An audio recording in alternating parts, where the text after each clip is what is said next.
میرے سامنے ایک صاحب نے کہا کہ وہ ہمارے جو محلے کی مسجد ہے نا، اس کا خزانچی مولوی صاحب کے ساتھ مل کے 40 لاکھ روپیہ کھا گیا۔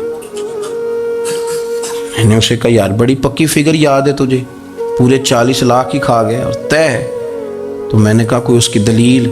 کہنے لگا جی وہ بڑے پیسے کھائے ہیں، سب کو پتہ ہے۔ میں نے کہا سب کو پتہ ہونا کام نہیں، اس پر باقاعدہ شرعی گواہ ہونے چاہیے، کہہ دیتے ہیں نا ہم۔ میں نے اسے کہا کہ چلو چھوڑو ساری باتیں، تم نے کتنے دیے تھے؟ میں نے کہا میں نے تو کوئی نہیں دیا۔ تو میں نے کہا اگر تو نے کو دیا تو چل میرے ساتھ، میں تیرے تو واپس کراؤں، اور اگر تم نے نہیں دیا تو پھر اللہ سے ڈر، اس لیے کہ بہتان بڑا سخت جرم ہے، صبح قیامت اس کا بڑا سخت حساب دینا پڑے۔ اللہ سے ڈر۔ یہی حال ہماری اخباریں کرتے ہیں، جس کے اوپر مرضی جو مرضی ڈال دیا، کون سا کسی نے پوچھنا ہے؟ صحیح کہہ رہا ہوں میں؟ جو مرضی۔ اور اب سوشل میڈیا جب سے آیا ہے پھر تو کسی خبر کی کسی تصدیق کی کوئی ضرورت، اور نہ پوچھنے والا پوچھتا ہے کہ یہ خبر کہاں سے آئی۔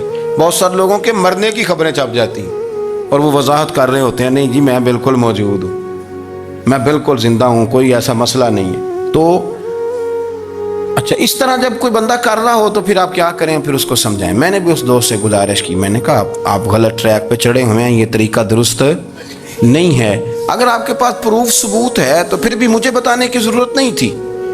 آپ وہ پروف ثبوت لے جاتے اور خزانچی اور امام صاحب سے ملتے، کہتے جی 40 لاکھ روپیہ کدھر ہے؟ آپ کے پاس پیسے تھے، وہ مسجد کے ہیں، اس کو آپ لائیں، فلاں جگہ استعمال کیے ہیں کہ نہیں؟ ان کے پاس جاتے، دائیں بائیں کہانیاں چھیڑنا تو آپ اپنے لیے گناہ اکٹھا کر رہے ہیں۔